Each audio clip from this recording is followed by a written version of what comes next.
Hello, friends. Well, this is a bit different for us, but as we were prepping the Silver Blaze episode, which will be completed very soon, we started to realize that there was just an abundance that we wanted to share about our trip to England, and that it was going to make for a really long Silver Blaze episode. So we decided, why not do something new and make it into its own little trip report episode, especially because we were there for a few days, and in addition to the David Burke visit, we did all kinds of Sherlockian stuff, including visiting a few more shooting locations, revisiting some old haunts. It just seemed like the thing to do. So, well, let's set the stage for this trip a bit. Yeah. As many of you know, we had been trying to get a hold of David Burke for a long time, through his agents, through direct correspondence, through friends of friends, and it's just always been crickets on the other end. But miraculously, his agent replied to our most recent missive, and then, much to our shock, David Burke was willing to be interviewed. Now, we probably could have done this over Zoom, but we've always said, I remember saying on the show in one of the first episodes, that if we ever had the chance to talk with him, we would drop everything and fly to England. And that's basically what happened, because David proposed a date, and it was like 2 weeks from that day, or maybe it was even less. Didn't matter. We had to do it. Right. So we scrambled, we got plane tickets, and before we knew it, we were off. And we arrived the night before the interview with David and Anna. And unfortunately, the flight to England is a long one. And I, for one, I can't sleep on long flights. And I think it was 15 hours. So we were pretty wiped. Well, we took a couple flights. Well, that's true. We booked last minute. Yeah, that's right. But we were pretty wiped when we arrived. And then we met up with our UK producer, David Yule, at the airport. And he was kind enough to drive us back to the hotel, which we stayed in Emsworth. Lots of Mr. Whippy cones were consumed on this voyage. Right. Yeah. Well, David took us to dinner at the local pier that night, which was just great. And we got to see some of the local color. But the next morning, we woke up early and set out for Ashford in Kent. And I think it was about a 2-hour drive. Yeah, at least 2 hours. I think it was more like 3 hours. It was a pretty long drive out to Burkeville. Yeah. Well, we eventually turned off the main road per their instructions and made our way down a country lane, which eventually led to their absolutely lovely cottage home, complete with a pond full of lilies and fish and an old swing hanging from a tree branch over the water, which, Anna encouraged us to try. Yeah, Anna said, you get younger with each swing, and when you're a guest at someone's house, you get on that tree swing. Yeah. So we all did. We all did it. And it was great. It really was great. It swung right over the pond, So it was... There was fish jumping. There was the kingfisher, they were calling it. Yeah. It was... idyllic. Yeah. I mean, yeah, it's just a little dream of a place nestled in the country, and you could tell that they had lived their lives there. It was their home, and it was magical. It was magical to us, and I guess, well, I mean, we should start at the very beginning, and the most magical thing to me was just the first thing we saw was David Burke approaching us from the yard. He welcomed us very warmly, and we went inside, met Anna. We had brought wine and flowers, and they offered us beverages, and we basically just ended up sitting together by the lake and getting to know each other before the interview. They had prepared lunch for us. Yeah. So we just had this lovely sit. Yeah, well, that's the thing. Like, when we do this kind of stuff with celebrities, we tend to be, I want to be respectful of their time and try to move efficiently and get the job done so they're not inconvenienced. And I don't know, but David and Anna immediately... they wanted to sit and get to know us. Well, let's stop right there. Let's pause. Do you remember what we had for lunch? We had Kentish lamb. Right. Roast Kentish lamb, jacket potatoes, salad, hummus, bread. Yeah. And water. And we sat under this trellis, this like rose walk that they had built over the years. So we were just like surrounded by flowers and bees and sunshine. It was pretty amazing. Well, and I want to come back to the bees because that's something I'll never forget. But there was something they made for dessert. What was it called? It was... a pavlova. Yeah. I guess that's a very British thing, yeah? It's a pretty British thing. It's like a meringue. It's like well, the Bake Off people will tell you. I can't remember if it's Italian or French meringue, but it's the hard meringue that you put custard and raspberries on with cream and strawberries and squirty whipped cream, they call it. Yeah, it was pretty amazing. Yeah, I mean, it was one of the greatest things I've ever had, and I was tempted to ask them for the recipe, but I think it was they had a housekeeper, or at least a friend that was helping out that day, so I wasn't sure if I would be able to secure the recipe. I still might try. Maybe we'll try, but yeah, it was great. It was amazing. I mean, the whole day was amazing, and it just started amazing. It was welcome to our crazy, amazing house. Can we serve you lunch? It was. Yeah. This is not the kind of treatment we're used to. Yeah, and it was so unnecessary and so kind. I mean, honestly, I felt bad making them, do that for us, but very sweet. And again, back to the bees. Let's just say that when you're out in the country, there will be bees, and sometimes there will be lots of bees, which, after a while you get used to, but we're from the desert, so this was something pretty new to us. I mean, we're talking 20 bees at all times around us. So, and honestly, while we were doing the interview too, like the bees were creeping in. Yeah. And I'm sure you can probably hear them at some points in the interview, but banging into the window and stuff, trying to get out. It was, yeah, it was interesting. But we talked over lunch. I mentioned that we had recently spoken to David Carson because I let him know that we were going to see David and Anna, and they remembered working with him. They both had worked with him way back, way before he was a director on Sherlock Holmes.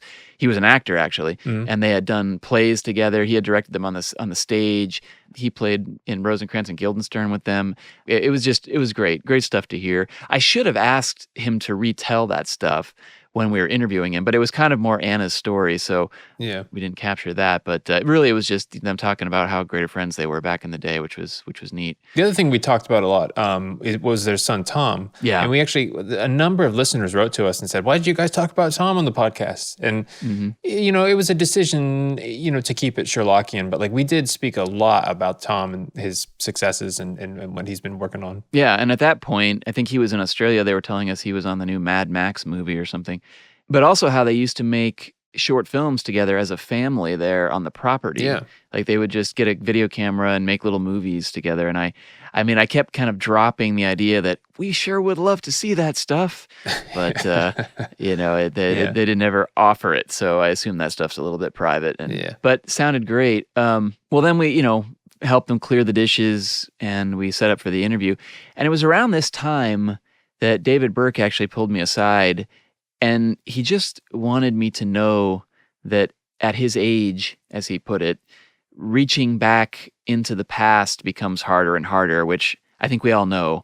But I think he was nervous, as he expressed later. But I just reassured him there was no pressure and that, we were just happy to hear any stories that he did recall. Definitely. Yeah, we've done a lot of these interviews, and actually we have a lot that haven't aired yet. And we've heard similar things from people, and it's a typical thing. I mean, I can't remember what I had for lunch yesterday, but going back 35 years, it's a long time. Yeah. And especially if it's not, this wasn't necessarily everyone's passion. This was just something we're passionate about. So, you kind of have to bring them back to it. And usually, instead of just asking them direct questions, we kind of try to lure them in with like stories, and then eventually they just come out. Yeah. So it's the kind of thing, people don't remember facts, but they remember the feeling of the show, and that's the kind of stuff we're after.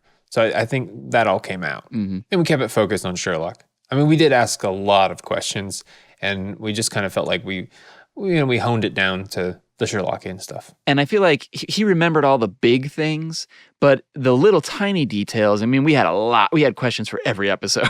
Yeah. And he just didn't remember those details, which, you can't blame him at all, but it's very few people would remember such details. So completely understandable, I think. Yeah. But overall, it was great. And, he opened up so much during the interview, and it was so great to see. It was such a treat to speak to him. And a lot of our listeners have been sending us comments, after having listened to this interview, or even before having listened to the interview. We got a lot of people that said, I'm already crying and I haven't even hit play. Yeah. And luckily, we got to share a lot of those kind of general sentiments of just love and gratitude from the listeners from all over the years, and told them a lot of stories of things we've heard. And So we did get to tell him firsthand how much he's appreciated. And we've actually since we've been sharing certain emails and comments with him just so they both know like how much they're loved. So Yeah. And I'm not going to lie, there were times when I was tearing up in the interview, and I'm trying to be professional and, and not let him see, but yeah, you're sitting there and there's this, you're sitting with David Burke, you're sitting with Watson and you're trying to do your job, but every now and then you go, there's Watson sitting right there. Exactly. Well, and I should say, there were a few bits and bobs that he told us in the interview that I didn't include in the main podcast, but which are on the Patreon page. Mm-hmm. And, those things tended to have punchlines that involved naughty words or where there were stories that he shared with us, but they were actually stories that he recalled hearing from others. People like Ken Campbell on the Blue Carbuncle told him some stories, and they were fun to hear, but they didn't really seem to fit in with the thrust of the conversation that we were having. And so just kind of being secondhand, I just felt like we'd save those for Patreon. So there is a bit of extra content over there for those who would like to hear a little bit more David Burke, but just be warned, there is some explicit language in there. Yeah. Naughty language. Well, and just kind of looking back through we tried to keep notes of everything that happened that day. Yeah, as soon as we left, we were just like, we should just start writing notes because we're going to forget this and we should document this day. Yeah, well, there was a funny moment when you asked him, there was a kiln on the property, and you asked him what the kiln was. They were giving us a tour, and I just saw this giant kiln sitting out in the middle of nothing, really. And I asked him, I was like, do you do blacksmithing? Do you do sculpture? And he's like, what do you mean? And I was like, that kiln. And he's like, yeah, we use it to burn old rubbish. He's like, so behave yourself or we'll put you in there. Yeah. It was a whole day of that kind of stuff. Yeah, he was surprisingly a bit cheeky, a bit fun. Oh, yeah. I was a little surprised. You see that little gleam in his eye as Watson. Like he's a trickster. Yeah, well, there was a lot of talk, not on Mike, about his trickster ways, and some of that's in the Patreon stuff. But both he and Tom apparently are notorious tricksters in show business. They're known for playing pranks on their fellow theater crowd, things like that. But Anna actually told us some interesting stories about haunted houses in the area. Apparently there was a lake and a well where a girl had fallen in and died, and her body was retrieved and then stuck in the lake like she was drowned. It was a big crime story. But anyway, the house where that all happened, it was near them. And apparently the young girl has been spotted in the window. So they had some pretty ghostly stories to tell. The other thing they told us about was Jeremy visiting their house. Right. Coming to the house that we were at. And he I guess, apparently liked to talk about how important the ley lines were around their house, that they were in good alignment, especially at the front entrance, which was very important. Right. And he showed us, he's like, this is the line right here where Jeremy said it was great. And we like, okay, cool. Yeah. I don't know much about ley lines, but it was important to Jeremy. It was important to Jeremy. One of the highlights to me, I think to all of us, was the fact that we spoke to David and Anna about David's writings, because he's a writer as well, and he has a couple of short story collections. At least one has been published, and they actually gave us a copy. They gave us each of us a copy, and David signed it to us, each of us, while we were there. So that was really, really neat. So yeah, I mean, we spent hours just whiling the time away by the pond, and there's just no words to describe it. It was just like yeah. We've done so many of these interviews where it's, we get half an hour or something with people, and it's cool, but they're usually over Zoom. We say hi when we say goodbye, and then like that's it. It's like we spent 8 hours with David and Anna. Yeah. I mean, we couldn't even believe, like after we left, we're like, oh my God, we stayed for way too long. Yeah. It felt that way, but it's like life moves at a slower pace there. Yes. And there was in between everything. It was, would you guys like some wine and some cheese? And some cheese. So we'd just sit and we'd nibble and we'd share stories, and we told them what we're up to. And David told us his favorite movie is Citizen Kane, which I was just tickled to hear because it's one of my absolute favorite movies. And they were happy that we knew the old movies, and that we had a knowledge of the past film stars, and I think they were just delighted by that kind of a thing, and that was great. It was an amazing day out, and we fed the fish. Anna would just throw like a humongous hunk of bread out into the lake, and these giant fish would just come snap it up. And then as we were kind of getting ready to wrap things up, David did a toast, and his toast was Here's to us and those like us, damn few. Which, I mean, it was extra magical to me because if you've listened to our podcast, and I guess it was in the first episode, you'll know why there is some very special significance to that toast. It was the same one that Michael Cox gave to Jeremy and David when they had completed filming together. So, yeah. It brought the whole podcast full circle. I mean, the whole point of this podcast was to celebrate it and the people that worked on it. And there's nobody we could think of that we'd like to celebrate more than David Burke. And to spend the day with him and share these memories and just be able to let him know how important it was to us and to all our listeners. It was incredible. It was a dream come true. Yeah. It was what we've been trying to do from day one. Yeah. It's all downhill from here. It's all downhill from here. Yeah. But, we packed up and David and Anna came out to wave us off, and Anna actually offered to let us stay overnight because she was worried that we would be exhausted and we wouldn't want to take that drive back. But she dropped us an email to make sure we made it home safe, and they offered to let us to stay with them anytime. And once again, David that was the point where he pointed to the section that Jeremy had suggested that the ley lines were the best. So it was perfect way to end everything. It was great. Definitely. Then it was back on the road. Yeah. We booked a little bit of extra time so we could poke around England a little bit and visit a few of the other filming locations. So we got home late. We got a few hours of sleep, but we had big plans for day number 2. And we woke up early. It was Saturday at this point, and we had a list of shooting locations from the series that we were determined to find, and most of them were on the way to Manchester, which was like 4 hours away. I think that's 4 hours from where we were. Yeah, we made a list that would take us basically up to Manchester, but it would be night by that point, and so it was basically just a road trip to see what we could along the drive. Yeah, and basically just squeeze as much in as we possibly could. Yeah, and the other issue was, most of the good locations that we had wanted to see were actually closed on the weekends, or they were just closed because they're only open a few days a month, and the timing just didn't correspond, or something like that. So, but as luck would have it, the first stop along the way that was open was Baddesley Clinton. Yeah. Shooting location of the Musgrave Ritual. Well, our first time there was so brief that we thought it deserved a little bit of a look in. And we took our own copy of the Musgrave Ritual, and we set out to recreate the steps. Yeah, and David Ewell hadn't been there either, so we wanted to make sure that he had time to look around. But I want to say the big reason I wanted to go back was to find that oak, which David Carson, assured us was there on the property.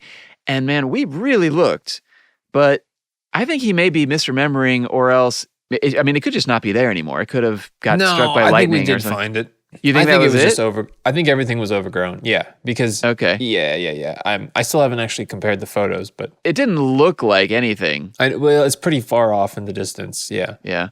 Well, the other thing we wanted to do was actually try to recreate the steps and put David Carson to the test here as well. Yeah. And see if we could actually recreate the ritual and do the steps and make it to the door.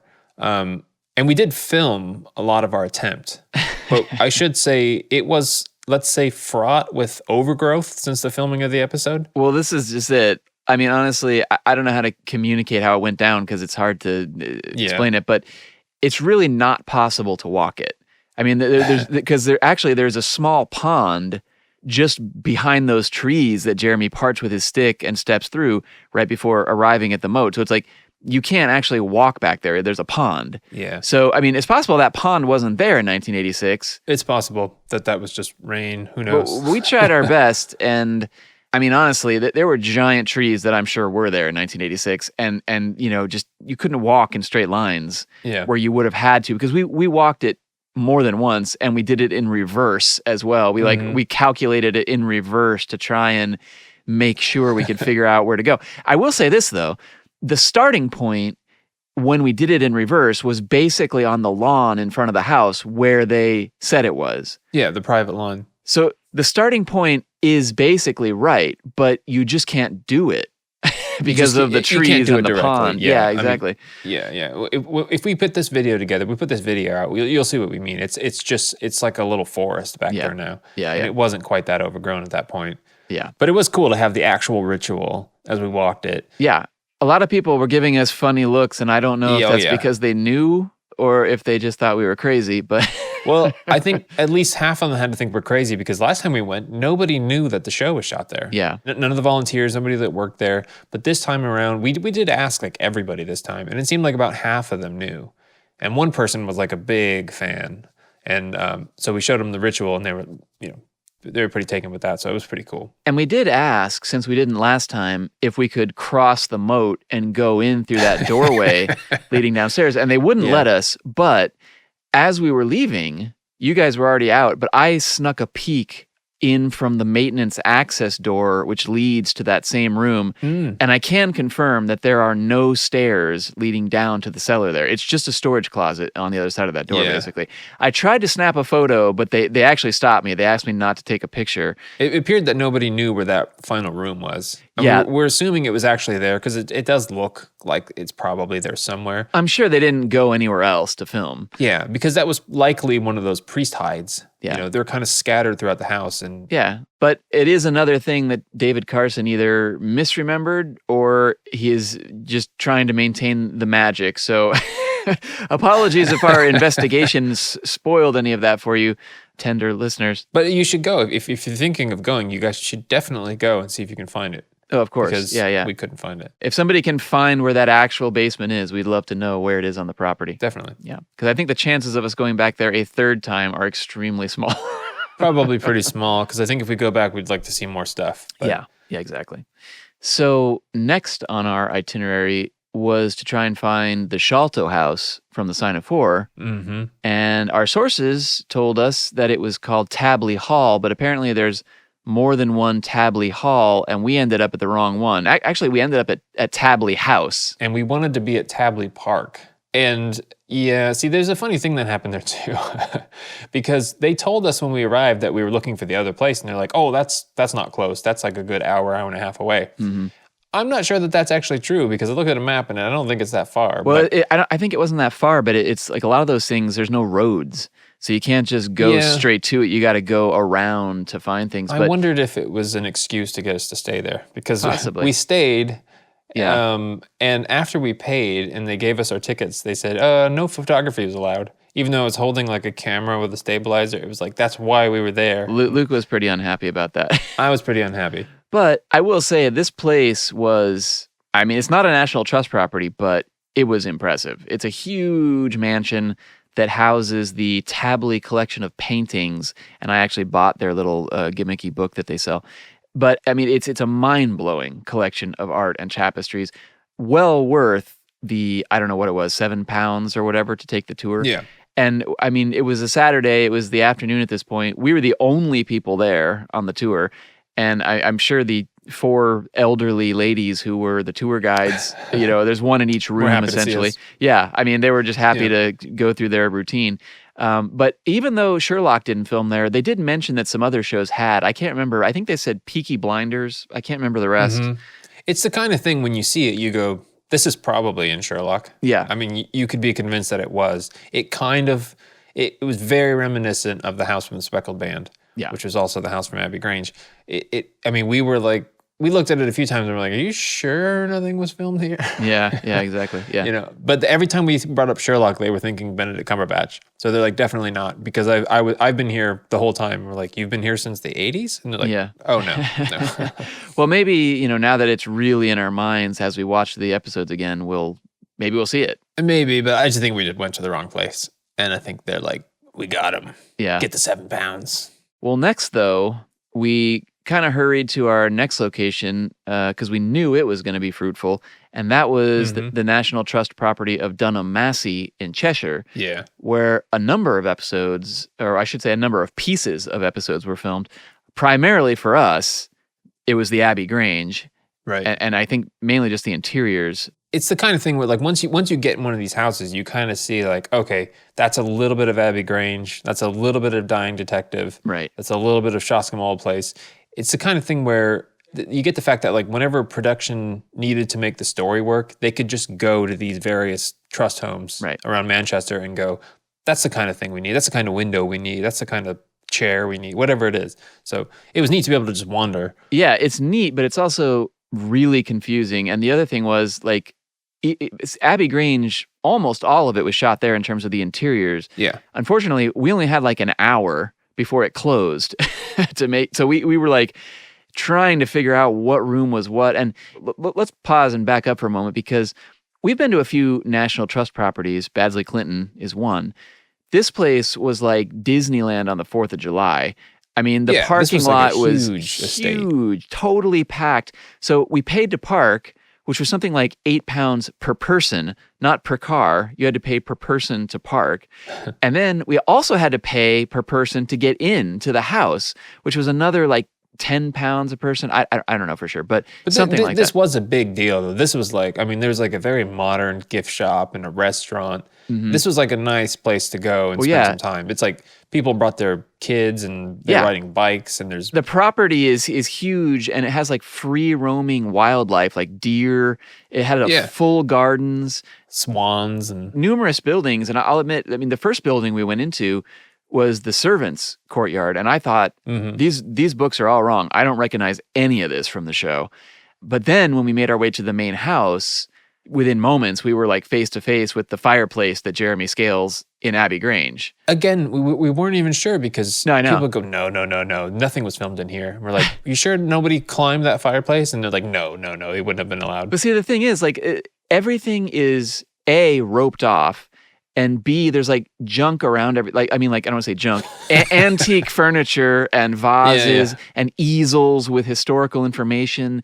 And it doesn't look anything like the show. It's got like different carpets and tables everywhere. And obviously too, like when you shoot things for movies, there's like a perspective that changes depending on the lens. Mm-hmm. So it didn't look nearly tall enough to be the one that Jeremy scaled. And here's the other thing that was terrible. So we had the worst cell phone service ever when we were in Dunamassy, which was really frustrating because we were trying to check our facts on the phone and compare shots from the show, but we didn't prep ahead of time. We didn't get screenshots ready or anything because we thought we'd have the internet. So, but it wasn't an option. Yeah. And so again, like it was like minutes before it was closed and we were trying to figure out, what rooms so we were filming everything, just running cameras and phones and trying to film everything, but also trying to take it in. I remember once we finally realized that room was the one with the fireplace, we were taking selfies with it and looking around. Oh yeah, no, it all clicked. But like when you're there, I mean, when you film things, I mean, things get distorted, size gets distorted, things get compressed, backgrounds get compressed, things are out of focus, and it's hard to get sense of scale, sense of the room you're in. And we think we know the show pretty well. And so we thought we'd just walk into these rooms like big shots and go, that's this episode. Yeah. But I mean, we walked into that room and we're like, is it that one? Was there a pig next to it? I don't remember that, Yeah. A lot of times it is movie magic. Like, you turn a corner and you're in another building 20 miles away, so you just don't know. But again, like we were so low on time, which was really depressing. I mean, I had a good time at the Tabley house, so I didn't regret spending time there. I thought it was an amazing place, but I wish we would have had more time at Dunamassy because we spent most of our time in that room with the fireplace, but we poked our head out of this little doorway that was leading to a courtyard outside, and actually the door was locked, so they wouldn't let us go out there. But right outside there was the fountain that Mary Brackenstall and Sherlock Holmes, and when they're all sitting around that little fountain and having their conversation about, surely it would be better to be honest, that little fountain was right out there. Sometimes it's movie magic, sometimes it's not. Exactly. And we wanted to go out there and we wanted to take pictures, but they wouldn't let us go out there and the doors were locked. And the reason the doors were locked was because if the wind was blowing, which it was that day, it could blow like the paintings off the wall or, it could knock things down inside. There was like a big gust that could come through into the house. So they had to keep that door closed. So we saw it. Yeah, we saw it. And we took some pictures through the glass.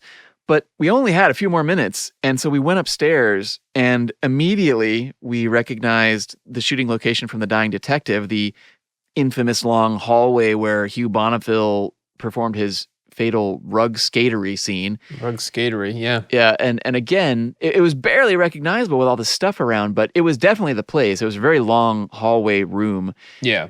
I was really tempted to be naughty and do a little rug skatery, but they had two ladies in the room keeping a watchful eye. Watching for rug skaters. Well, maybe, but they were basically trying to get people out because they were trying to close up. So it was getting late, but like the staircase that we took down was also from The Dying Detective. Yeah, that scene where like the little kids were like, "Daddy looks strange." Yeah, and again, like that staircase felt so different in real life. Yeah, just like the perspective of it and the lighting of it, and it was just so different feeling. But so yeah, Dunham Massey. I mean, it was great fun. I would go back there. I would definitely go back there. Even though I think we probably saw most everything from the show, there was a lot we didn't see just of the grounds. Yeah. There was like a garden. There was like a little hedge maze, I think, that we didn't look at even. Yeah. There was just more to walk around and wander through. But I think we saw everything from the show. But I think we should say at this point, if you're planning a trip to go see these locations, you should just plan to stay in Manchester for a couple nights. Well, right. Then you give yourself time, because like rushing through like we did, it's cool because you can see a lot. But if you want to spend time, you want to try to figure out where you're at, what you're looking at, you kind of need to space them out. Yeah. Or show up with screen captures on your phone. Because it can be really tricky to go like, is this in an episode or is this just cool? Well, I think the other thing too is, if you are going to try and do this kind of thing, it's important to figure out these places have hours. And they're not open on all days. And Dunham Massey, I think, closed pretty early. Yeah, it was still daylight when it was closed. So, yeah, I mean, again, a lot of lessons learned. And again, if we could have, we probably would have stayed in Manchester.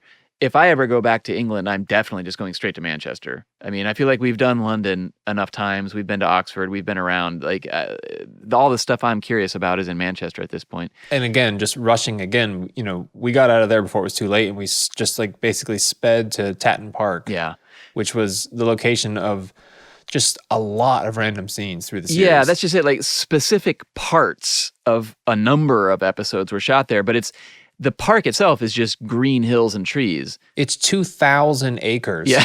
it's a humongous place. Yeah, and it's like a needle in a haystack finding the bits you're looking for.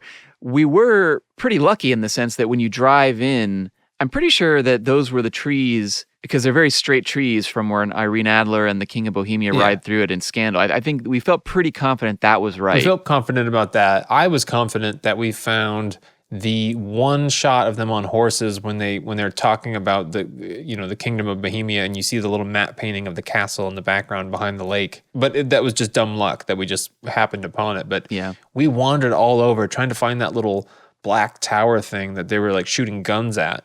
We couldn't find it. I mean, we even asked the park workers if they knew where it was. Yeah, they pointed us toward it, but we drove around for an hour and just couldn't find it. The other thing was, though, they said it's over by the mansion, which ended up being the exterior of the house from Shoscombe Old Place, which I didn't even realize till later. Yeah. We didn't even get a photo of it. That's just how rushed we were. We were just trying to find this one thing. Yeah. And we just kept passing other things. Like we're pretty sure there was a couple of train station scenes that were just basically brick walls that were turned into train stations. Yeah, I think we confirmed one of those at least. But yeah, it was just a brick wall, and they just put a sign on it and then blew some smoke from behind the brick wall. But probably anytime they rode horses or needed a shot of a vista somewhere, it was probably Tatton Park. Yeah. And again, once we got home, I was like doing the Google Maps of it, and there was like a whole other half we just didn't even see. We got out of the car and went on foot towards a building that I think was meant to be the stables, one of the stables from Silver Blaze. Is that right? I think it was Shoscombe. Okay, maybe Shoscombe, yeah. But you had to walk across hills and grass and go on foot and get to the entrance to it. And when we got there, it was locked up and closed. It was locked. So we couldn't even. We tried like hopping the fence. We tried like poking our, being able to see through the holes in the wall, and we couldn't see anything. So we couldn't really confirm what it even was. That brings us to an idea that we had, which we would ask for help with if anyone would like to contribute, because we thought it could be a fun and useful resource to try and track down and document these filming locations. And a lot of the listeners have sent us photos over the years, and I bet you could get right back to them if you had to. Right. You might even have geo-tracking on your camera phone. So we thought it would be cool to create some sort of interactive database. And I think the idea was we'd have like an episode guide that could point to various locations on a map, or even give GPS coordinates. Yeah. And then we can all add our own photos, corresponding screenshots. So if folks like us, if you want to see as many of these places as possible, you could identify them really quickly. Yeah. No, and I know we have a couple of listeners who do this regularly and take great photos, share them with us, and we try to repost them. But yeah, it's been done before. I mean, there's a couple of online resources, but they're just they're outdated. They're They're not complete. Right. I don't want to say they're outdated because the data hasn't changed, but it's just that we now have geo-tracking. We now have GPS coordinates, and we could probably put together something really much more easy to find and follow than just going, hey, find the Cotswolds. I mean, that's another thing for people who aren't local. A lot of times people tell you to go somewhere. You go to Denmark Street to see all the guitars, and it's like, Denmark Street and what? Yeah. I mean, it's just if you're not familiar with the location, you can just drive around for quite a while, or you can drive around right in front of it and not see it. So I think if we can do something like this... Well, especially for non-British... That's what I mean. I thought we might open it up to some of the listeners, because there could be options for this kind of a database idea that we're not even thinking of. Yeah. So if this is something that you have info on, or you'd like to be involved in kind of implementing, maybe get in touch with us. contact@sherlockpodcast.com. I know a lot of you guys have sent us photos, and I'm assuming at least some of them were probably on camera phones that might have geo-tracking on. So if you have ideas, get in touch. Yeah, for sure. Well, by that point, we were pretty much in Manchester, but it was getting quite late, and we still had a 4-hour drive back ahead of us. So we decided just to drop into the Midland Hotel and have a quick bite at the restaurant where Jeremy would have spent a lot of his time when they were making the show. Basically lived there. Yeah, exactly. I mean, he and all the other major players basically did live at the Midland when they were filming in Manchester. Now, obviously, we never visited back in the day, but the place is very modern now. Yeah, I mean, there was some classic... But you can tell it's been updated a lot in recent days, which I found it kind of sad, but I guess that's just what happens. I mean, it's only sad because the exterior is still so classic and old-fashioned looking. I mean, it's like full-on ornate stonework, et cetera. But inside, it kind of looks like Las Vegas. I mean, it's nice. It's nice. But you can still imagine what it would have been like. You can still imagine Jeremy sitting in the little restaurant that we found, trying to entertain guests and waving people in as he sits there. And I mean, yeah, exactly. It was fun. So we had some Marmite fries. I had a halloumi burger, which halloumi is not really a thing. It hasn't really become a hit over here quite yet. Yeah. It was basically just a humongous hunk of cheese that was grilled between a bun. Yeah. Something Luke always looks forward to when we go to England. Cheese. Yeah. But on our way out, we spoke a bit with the concierge, Hannah, who actually gave us a short tour of the hotel and explained which parts were new and which were original. She didn't know who Jeremy Brett was, but she did give us an incredible little parting gift. We had spoken to her about why we were there, and she went into the back office and came back with a little booklet, a paperback book actually, called Memories of the Midland by Barbara Frost. And I don't know if or where you can get this book anywhere other than the Midland Hotel. Maybe you can get it on Amazon. I'm not sure. But she didn't know much about it, but she thought it could be useful to us. So she gifted us a copy of that, which was really sweet of her. And that night, I leafed through it and was thrilled to find a little passage in the book, which I will read to you now. Under the Celebrity Visitors section of the book, Barbara Frost wrote the following. Jeremy Brett, who played Sherlock Holmes in the Granada productions, was a regular visitor to the hotel and looked upon Manchester and the hotel as his second home. He once told me that he was living out a dream by staying in the hotel. When he was a struggling actor, just making his name, he used to work across the road in the Library Theater and would press his nose against the glass windows of the hotel, looking with wonder at the luxury inside. When he was better paid, he would share a snack with a friend in the old Wyvern restaurant, but the thought of staying in the hotel was only a dream. His dream came true, and he stayed in the hotel for 3 months each year for 10 years, always in the same room. So yeah, I mean, just that tiny little bit from the book, but I mean, gosh, how would we have ever found that otherwise had we not popped our head in there? So I know. And I mean, you imagine all the people that have stayed there, Yeah, well, the book, there's a ton in there. I mean, there's stuff about Winston Churchill and, all kinds of other people have stayed there. So it's a neat little book. If you can find it and you're a super crazy fan, or even if you're just curious about the hotel, it's definitely worth trying to track it down. Yeah. So we drove back. I somehow slept in the car almost the entire way. I mean, probably because I had only had like 4 hours sleep in the last 3 days, but it was a hell of a day out. I mean, we did a lot more than I thought we were going to do. And reviewing the footage and the photos after the fact, I was like, oh, we saw even more than we thought we saw because we didn't even recognize some of it. Yeah, and we put a lot of miles on David's car, and he was a very gracious host, toting us all around. But it was great to spend time together. Yeah. But then we kind of splintered off the next couple of days. Well, the next day, we were on our own because David, in addition to his other skills, is the captain of a cricket team. And he had a match and it was going to go all day. So we met him for a full English breakfast in Petersfield. But then we decided to take the train to London and wander around for a few hours. And can anyone guess what our first stop was? Yeah. Well, the Sherlock Holmes Museum, of course. Well, we didn't go inside. We just hit the gift shop. Yeah, and I mean, we just basically stopped in to see what was new. And there was something new, which the tourist in me couldn't resist, and that was Sherlock Mystery Solving Solution Premium Quality Miracle Blue Gin. And I was gonna read the back label. Here's the inscription on the back. This delicious gin, with its blend of Victorian florals and spices, evokes the 19th century London of Sherlock Holmes as he sets out on solving yet another mystery. Sherlock's love of science and chemistry is exemplified by this color-changing gin, which turns from blue to pink when tonic is added. Fragrant rosemary with a touch of lavender give way to a bergamot and lemon citrus, whilst the finish is underpinned by cinnamon and nutmeg. To solve the mystery of this gin, just add a premium tonic with plenty of ice and let the solution unfold. It's elementary. Produced exclusively for the Sherlock Holmes Museum, 221B Baker Street, London, NW1 6XE. Could mean a man's life if it turns pink. Well, and it was available for £18 in the 20 centiliter bottle or £35 in the 50 CL bottle. I only got the 20, which I kind of regretted pretty instantly. I mean, just because it's a really small bottle. Yeah. But that said, I haven't even opened it yet. I was kind of waiting to have people over or something, just to get the most fun out of it, to change the colors. And frankly, 20 centiliters is like less than a cup of gin. So it's only good for a couple of drinks at best. Yeah.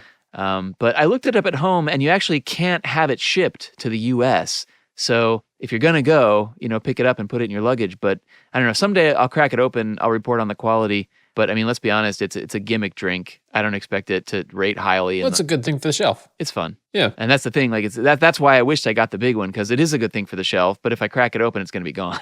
Yeah.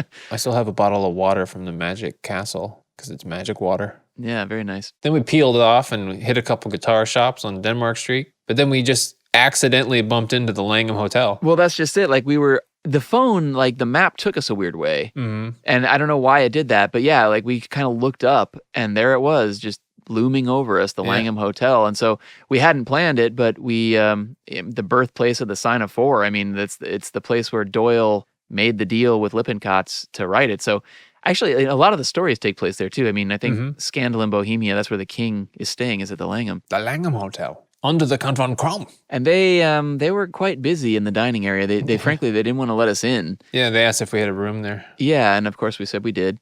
And so we went right in. And we got a drink at the bar. Actually, I think we just got lemonade at the bar. Lemonade is the British way of saying Sprite, for those who don't know. And again, like the other hotel, this one's been renovated, obviously, so many times since Doyle's day. Yeah, it was very modern, but it was very nice. There was a guy playing piano. It was pretty classy hotel. Very, very fancy. I mean, we were just sweaty from walking around in the summer heat, and so we got a cool drink. The bartender was great. We took a few selfies, and then we were kind of on our way. I mean, we did wander around the hotel just to get a look at it, but yeah, it was a good time. Everything in England, it's very compact. It's much more compact than such a hotel would be in the United States. Yeah. Same with the Midland. Like they're very small hallways. Everything is very tight. Everybody in England is going, we know. Yeah. Yeah, it was great. I'm glad we found that. It was neat. Yeah. Not much else really happened in London. I mean, we tried to see if we could squeeze the Harry Potter play in, The Cursed Child, because we're always trying to see it, but we never got around to it. And it turns out it was sold out. Of course it was. But it's actually a 2-part play, which I didn't know until we were talking to the guy at the ticket window. So anybody who's thinking, this is total divergence here, but if you're thinking of trying to see the Harry Potter play, you go in at like 2 p.m. Yeah, it's like a whole day. Yeah, you see the first part of the play, and then you leave and get a dinner break, and then you come back at like 6 p.m. and you see another 2 hours of the play or something. So, I mean, I want to see it. It sounds awesome, but that wasn't in the cards for us. Yeah. We did stop in at the Harry Potter shop again. It's always fun to see what's in there. But from there, we rented a car and head back so that we would have a car the next day, which was our last day. and our producer David was going to be tied up. So after getting completely lost on the train system for a while, we got to Heathrow, we got a car, and we drove back. The next day, once again, we decided sleep be damned, and we woke up early, set out to try and find, basically just what other remaining Sherlockian show sites we could find without driving too far. That weren't in Manchester, basically. Yeah. Yeah. We found we had 3 in mind, and we kind of got lucky with 2, but really just 1. I don't even remember what the third one was. You'll have to remind me. But the first stop was to Berksville Grange, which is the childhood home of Jeremy Brett, where he was born in 1933 and where he famously rode a horse into the house at one point.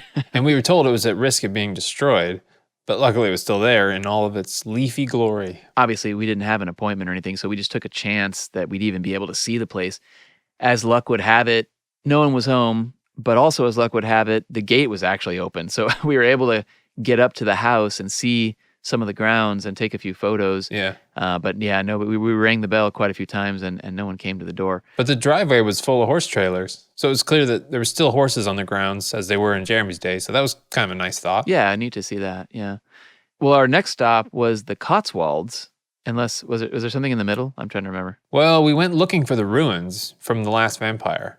Remember, we were looking for Guy's Cliff Ruin. Oh, I totally forgot about this part. Yeah. Well, there's a good reason. Because we heard it was really easy to find. Yeah. And it basically was. Well, it was easy to find a place called Guy's Cliff. Guy's Cliff House. Yeah, that's the name of the house. Yeah. And there's it's right off this road. You kind of have to get off the road really quick to get into it. And there are a million signs that say, no trespassing, get off my lawn, don't come in here, Cameras everywhere and laser tripwires and stuff. And we're just like, screw it, we'll go in. Let's go in. We just walked with our cameras. We walked in and before we were halfway through the driveway, this old guy comes up. He's like, what are you doing? Are you lost? Yeah. Yeah, in a British accent, of course. Yeah. And we were like, well, we're sort of lost. We're looking for, Guy's Cliff Ruins. And he was just like, you're looking for the ruins. They're on the other side. You don't get in here through here. You go down the road a piece and you get in that way. And we're like, oh, great. Thanks so much. Yeah. And we walk down the road and there's basically a gate to it now. It's privately owned now. Yeah, you couldn't enter without an appointment. And they do art events there and stuff now. Yeah, catered events inside the ruins and things like that. And man, we're trying to figure out ways to get in. There were gates everywhere and there was a stables or a riding ground right next to it, and we tried to sort of sneak in that way, but people were telling us, no, you can't get to the ruins from here. It's all gated off. It's all roped off. You can't get in. So, frankly, we had to just abandon it. We tried, but that one was a bust. That one was a bust. But again, it's a good resource if we make this interactive thing just to tell people, you're probably not going to be able to see that one without an appointment, and it'll probably be the kind of thing you'd have to pay. Well, I don't even know that you can really even make an appointment because while we found a little restaurant right there, which is actually a really cool little restaurant on the water, and we got some lunch and we tried to look on our phones for solutions. And what we found out was that they've partnered with this catering company in the area, and they do dinners once a month or once every other month. Mm-hmm. And it's, you pay £200 and you go in for 5 courses and you hear some ghost stories and they have special lights set up or whatever. So it's there was one coming up a week later, but it wasn't going to work out for us. It would have been cool just to be able to wander through it, but it's not, it's not our favorite episode. It's not our favorite location. Yeah. It was just that it was close, so we thought, let's try it. But yeah, and if it had been really open to people walking into it, I feel like it probably is really dangerous. That's probably why. Yeah. If you're going to have a dinner, it's going to be in the safe part, right, and you're going to look at it, but you're not going to go climbing on it. So we didn't even get to see it. But we did see some beautiful landscape at the restaurant, which was nice. And we had some halloumi fries. Yeah. And then our next stop was the Cotswolds to try and find the shooting locations from The Last Vampyre. Probably no one's favorite episode. Yeah. But this was a surprise. This was a surprise hit. Yeah. Well, and it was one of the few places within reach for us. And so we just went looking for this little village called Stanton. And I don't know, it was a while. It was another hour of driving at least until we found it. And we found it by looking for the church steeple from the show, which was actually really pretty hard to do because it's this tiny little village. It's so tiny. It's maybe a quarter of a mile. Yeah. And it's this little, it's untouched by time. You could film that episode right now if you just got rid of the cars. Yeah. That's the kind of thing. But what's funny is we parked and nothing registered with us. And we were just looking around, and I'm just like, I think that driveway right there is a moment when Stanton walks by and the guy says, demon or whatever, and then he turns around and stares at him and he collapses. And I was like, the blacksmith. I somehow recognized that tiny spot. Like, that's the one thing I recognized. Mm-hmm. But we were able to get signal long enough to get on and stream the episode and just screenshot like every little bit. Yeah. And so we did that. And then we went walking around and we're like, oh my God, we're standing on the street. Yeah. We're in it. We're in the episode right now. We're standing on the street where they filmed it. The little sundial, all the little shots, like almost every exterior of that town was just this one little quarter-mile road. And then the church was around the corner, which, the church and surrounding graveyard was by far the most impressive thing we found. Mm-hmm. And again, like in the show, it's just you'd barely think about it. If you don't even recall it from the show, there's a few scenes there. Stockton meets with the priest. Holmes and Watson talk to the priest at one point. There's also a number of scenes in the graveyard where Stockton is like looking at a particular gravestone and weeping, I think. It's the girl who dies in the intro, because there's someone who dies and then they burn the house. Mm-hmm. But it's a flashback, and then they blame Stockton's family for her death, in perpetuity, and they think he's a vampire or something. And this isn't from the story. This is just for the show. Right, just a show. Yeah. There's a mystery here, though. We should talk about the little mystery. So here's the deal, though. So, of course, that grave marker that he goes to, it could have been a prop, but we scoured that graveyard a few times looking for that very stone, because in the show, it reads, "Here lie the remains of Janet Burrows, who departed this life November 8th, 1782.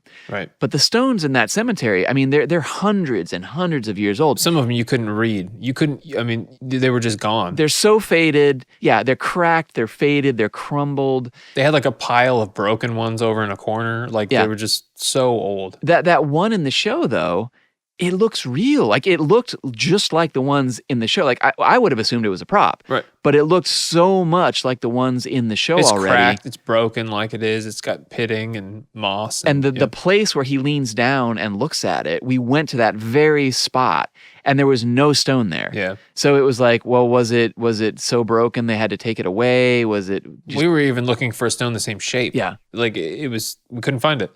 But we did find. Well, yeah, this is what's fascinating. So we found a different stone that was brand new on the other side of the cemetery, which read, "In loving memory of Janet Kathleen Burrows, died 22nd September 1994, aged 54 years. So this was just a few months after the episode aired. Yeah. And it's the same name. Yeah. So I was assuming that the one in the show was a real stone, and they just incorporated it into the show. And the second stone that we found was a descendant, you know what I mean, of somebody that they used the real stone for. That's what I thought. Because Janet Burrows and then Janet Kathleen Burrows. Right. And there were no other Burrows in that graveyard as far as I could tell. Mm-hmm. And frankly, it was the one stone we were looking for. You know what I mean? Like, it was the one stone from the show that we knew a name off of. So It definitely was a mystery. And we wanted to ask the local vicar, but there was no one on site that day. So, if by some miracle anyone out there knows the answer to this, please do get in touch. But I want to say this. So I did reach out to the director, Tim Sullivan, about this. Tim directed The Last Vampyre, The Creeping Man, and The Illustrious Client.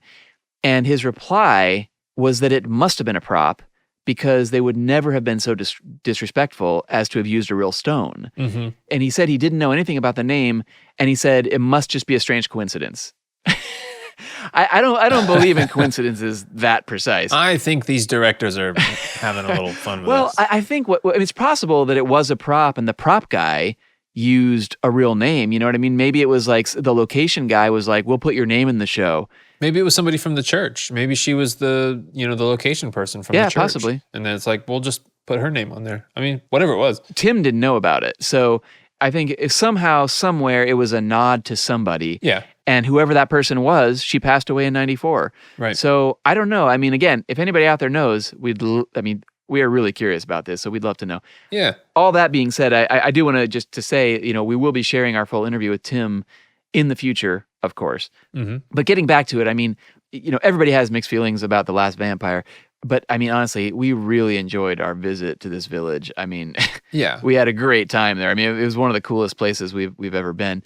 highly recommend it to any Sherlock fan. We really should say it's very quaint. It's very small. It was well worth the journey, but I don't remember even seeing a coffee shop or anything. No, there were no restaurants, no gas stations, no anything. Yeah. I mean, it was... We probably would have stayed longer if there was one, but no one even appeared to mind that we were filming. The only people that we saw moving around was like there was a guy driving around in a Mini, and there was a bunch of people on horseback. Yeah. Like that's the kind of place it was. And so if it's the kind of thing that might interest you, it's called Stanton Village, but if you want to map directly to it, because it kind of gets you close, look for the Church of St. Michael and All Angels. It's about 2 hours, 15 minutes from Big Ben. And actually, I mean, that church, there was nobody in it, but it was open to visitors, even though there was no one there. And as we learned from David later, that's pretty standard in England. Mm-hmm. Like they just leave it open. And that church, I mean, again, we took so many pictures and videos in there because it's just, I mean, there's nothing like that in America. No. The entire floor of the church was grave markers. You're walking on stones that are people's markers. Mm-hmm. So it's amazing. It's amazing. And just all the walls are made up of tombs and stuff. It's amazing. Great little spot. Definitely recommend it. And then you can go back and watch Last Vampyre and have a whole different respect for it and have fun going, we saw that. It's a lot of fun. Absolutely. Well, after that, we headed back and we met David Yule for our final dinner in England, which we had in Petersfield at a great little curry place called the Paradise Balti House. And seriously, I cannot recommend that place enough. It was great, reasonably priced, if you're ever in the area. I'd go back. Yeah. So yeah, we said our goodbyes to David, went back to the room and crashed. And the next morning, we were on our way home. Mm-hmm.